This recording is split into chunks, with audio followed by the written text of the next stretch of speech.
জৈন বন্ধুসকল চাওক আজি মই আহিছোঁ হোজাই ২ নম্বৰ কাকি য'ত নেকি জুবিনদাৰ মূৰ্তি উন্মোচন কৰা হ'ব।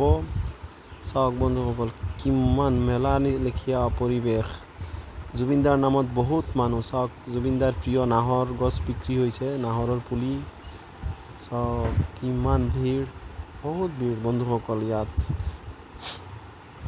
আমি কিবা পূজা চূজা হ'লে আমাৰ তেনেকুৱা মেলা লাগে, ৰাস পূজা এই চেম মেলা, জুবিনদাৰ নামত মেলা লাগি গৈছে। চাওক বহুত ভিৰ ভাই। চাওক এয়া চাওক জুবিনদাৰ মূৰ্তি দেখিছেনে, কিমান ধুনীয়া মূৰ্তি। জুবিনদা জাষ্ট লাইক এ ভগৱান। চাওক মানুহে সেৱা কৰিছে, ধূপ আগৰবাতি লগাইছে, ফটো উঠাইছে। জুবিনদাৰ নামত মানে কৈ লাভ নাই। জুবিনদাক বহুত ভাল পোৱা মানুহ আছে দেই। বাই বাই বন্ধুসকল, আজিৰ ভিডিঅ' ইমানেই। মোৰ ইউটিউব চেনেল ছাবস্ক্ৰাইব কৰক আৰু মোৰ ভিডিঅ'বোৰ শ্বেয়াৰ কৰক। বাই বন্ধুসকল, জয় হিন্দ, বাই বাই।